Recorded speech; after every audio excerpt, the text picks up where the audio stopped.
बिस्मिल्लाहिर्रहमानिर्रहीम। अस्सलाम वालेकुम नाज़रीन। आज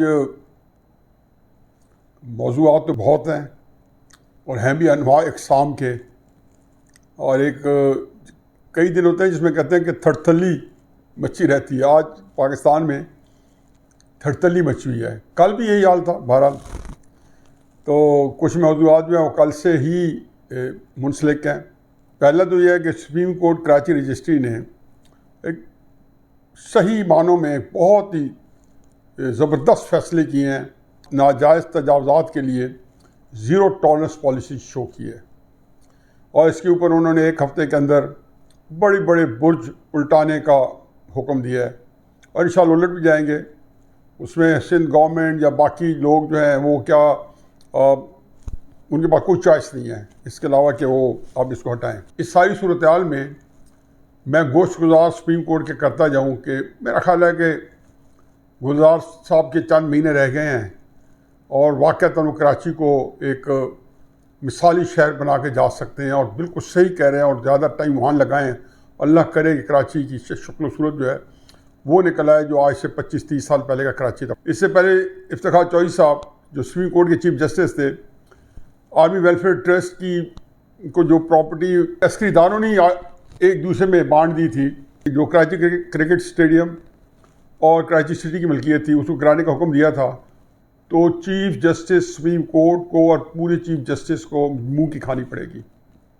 मैं इस इंतज़ार में हूँ कि अब इसी हीट ऑफ द मोमेंट में, स्पर ऑफ द मोमेंट में, तुंदी और तेज़ी में आया वो जहाँ पे उस वक्त मैक्रो स्टोर बना दिया गया था और कई अपार्टमेंट्स और कई चीज़ें बिल्डिंग आगे कमर्शियल एरियाज बना के उनसे कमाई की जा रही थी।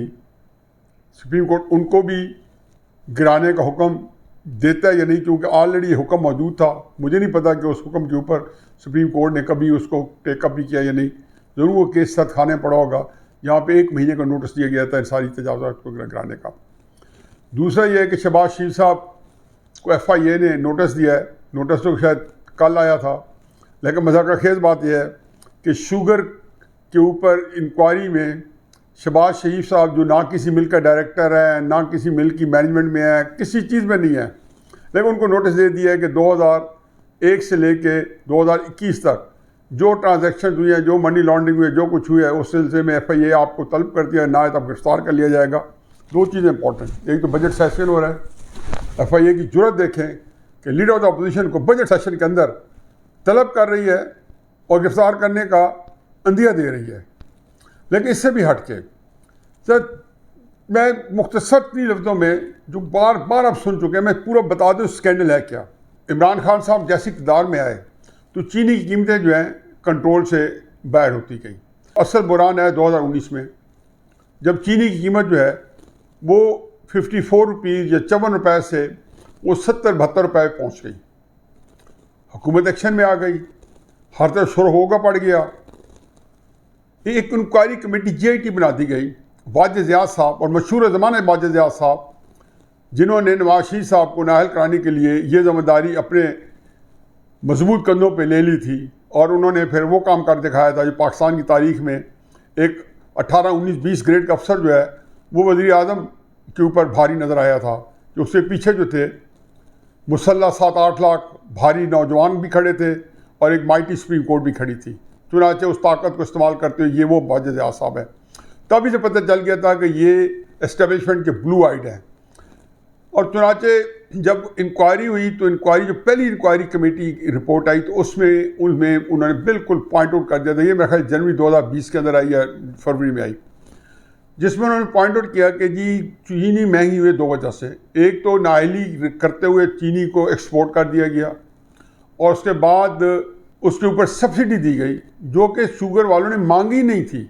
और फिर डॉलर चूँकि 20, 25, 30 रुपये डिवेल्यू हुआ था, तो बैठे बैठाए चीनी वालों को अरबों रुपए का एक नफ़ा हो गया जो कि चीनी पाकिस्तान के अंदर चाहिए थी। इमरान खान साहब ने के सामने जब रिपोर्ट आई तो उसमें पता चला कि वज़ीर तिजारत, वज़ीर ख़जाना और वज़ीर आज़म खुद, वज़ीर आला पंजाब जिसे सब्सिडी दी थी बग़ैर मांगे, पंजाब ने, क्योंकि सिंध ने नहीं दी, बाकी किसी सूबे ने नहीं दी थी।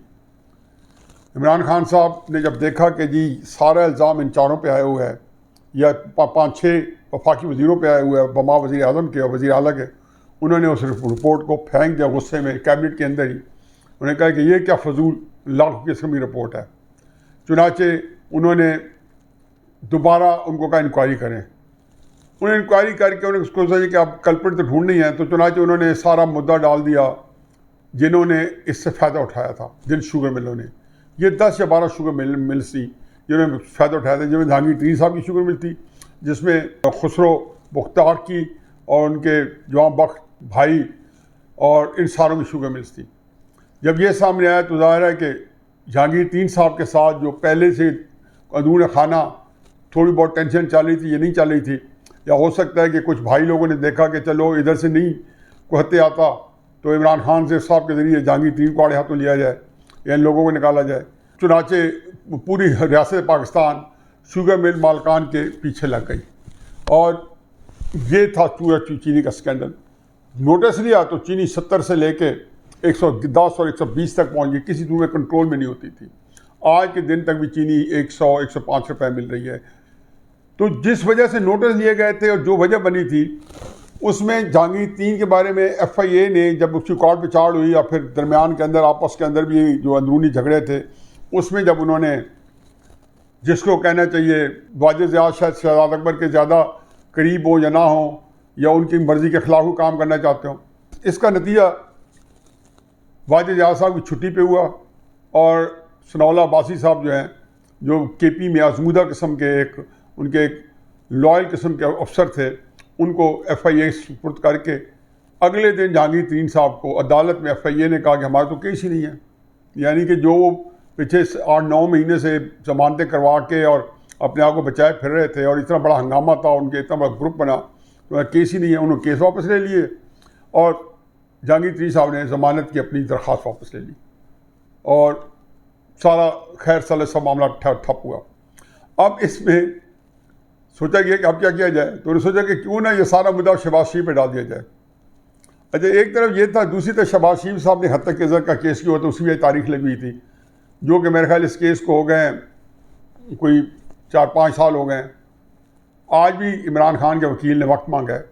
जिस तरीके से फॉरेन फंडिंग केस में इलेक्शन कमीशन के सामने वक्त मांगा गया है और कर करके 7वां साल वो केस चल रहा है, तो ये इनका हाल है। ये साफ चली, शफाफ चली कि ये अदालतों को फेस करना इनके बस की बात नहीं। तो ये इसका भी मेरा ख्याल है कि ज़िल्लत होगी, ख्वारी होगी, रसवाई होगी और इसके अलावा कुछ नहीं होगा।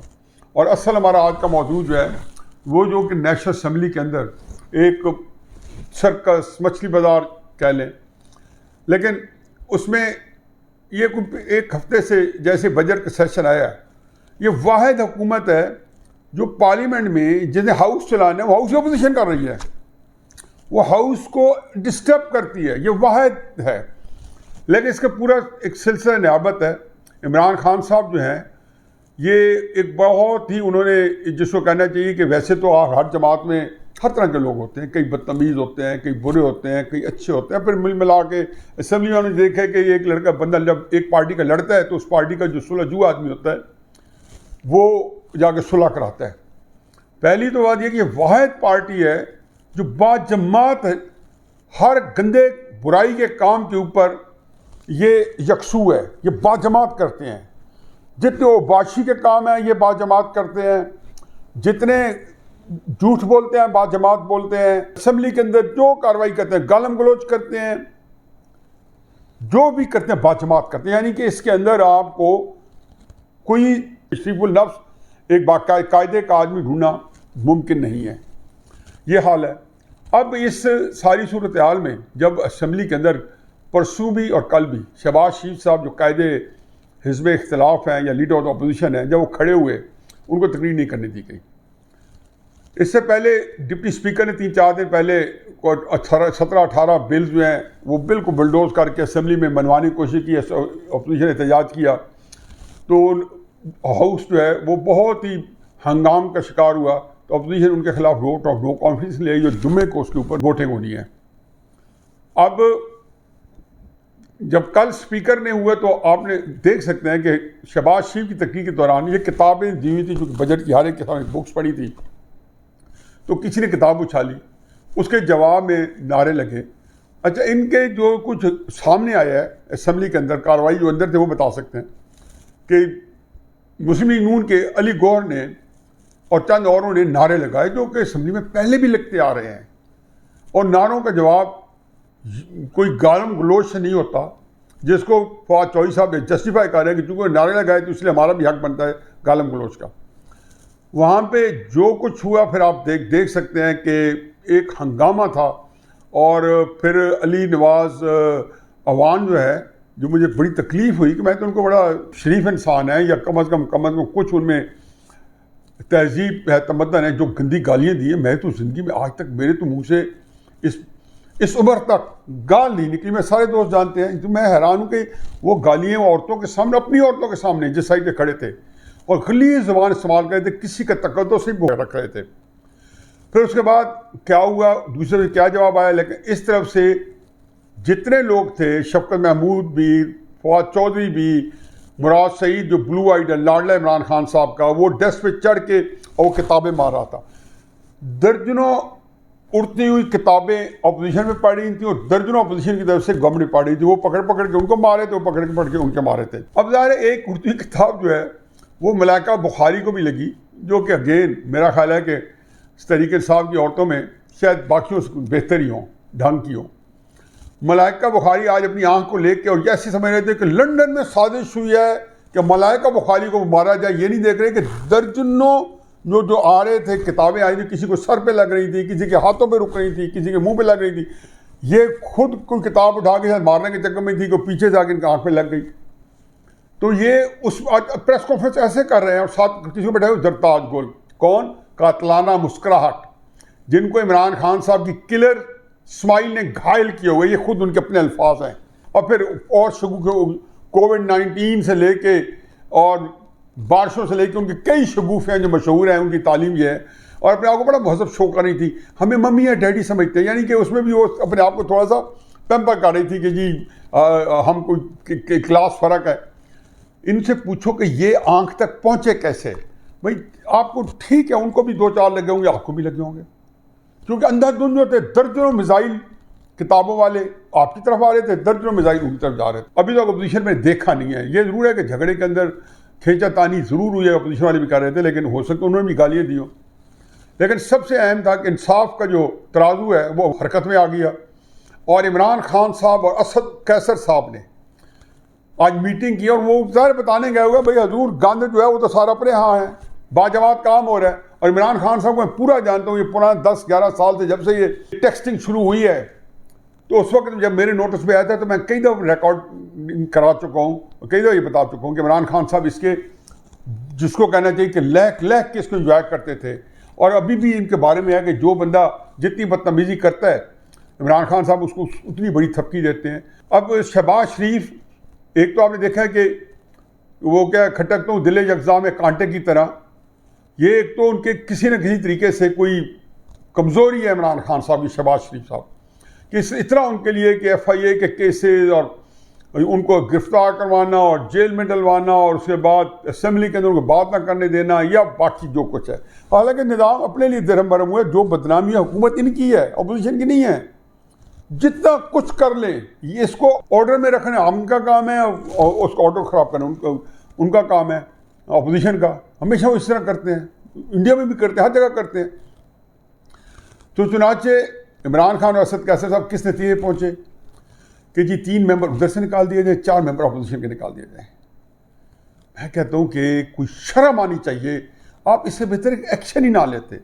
ये इतनी जिसको कहना चाहिए कि बेशर्मी वाला फैसला शायद ही कोई करे जो असद कैसर ने किया। मैं अपोजिशन को अप्रिशिएट करता हूँ, अफरीन है कि आज उनकी फिटिंग जवाब दिया। उन्होंने कहा तैसी की तैसी, चाहिए तो ये था असद कैसर उनको भी बंदे बुला लेता, अपने बुला लेता, CCTV लगा लेता और कहता कि ये वाक़या ये इन्होंने किए हैं, इनके खिलाफ एक्शन ले रहे हैं, किसी को कोई इतराज़ ना होता। अपोजिशन भी निकाल देते उनके भी। चुनाचे अपोजिशन ने आज जो बड़ा फैसला किया है, और ये किया है कि आप असद कैसर के खिलाफ भी वोट ऑफ नो कॉन्फिडेंस। मेरा ख्याल इसके लिए कैंपेन भी चलानी चाहिए। इनको चाहे काफ लीग के पास जाना चाहिए, उनकी भी हेल्प लेनी चाहिए, MKM के पास भी जाना चाहिए, और फिर इनको जन बाजवा की पास जाके उसको कहना चाहिए कि खुदा के वास्ते अब थोड़ी देर के लिए तौक़ुफ़ कर लें, लोगों को आज़ाद छोड़ दें, कम से कम इन 2 पोस्टों पे कुछ तो सबक है हुकूमत को। अंधाधुंध जो है ना, आप उसी तरीके से थोड़ा पीछे हट जाए, जैसे गिलानी साहब को सेनेटर बनवाने में आप लोग थोड़ा पीछे हट गए थे। थोड़ा आज़ाद छोड़ दें, जैसे ISPR के DG साहब ने कहा था कि हमारा सियासत से कोई तल्लुक नहीं है, उसको थोड़ी देर के लिए समझें कि नाफिज कर दें जो आपने बात कही थी।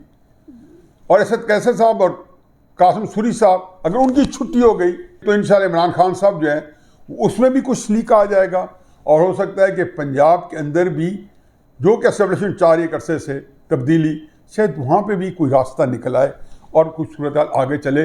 वगरना जो कुछ असम्बली में दिखा दिया गया है, अगर तो इसके पीछे भी हमारी एस्टेब्लिशमेंट जो है उनकी खुशनुदी है, तो समझें कि वो फिर जमहूरियत जो है उसको आड़े हाथों लेने के लिए कुछ तैयारी हो रही है। अल्लाह ताला सूरत पर रहम करे। वमा अलैना इल्लल बलाग।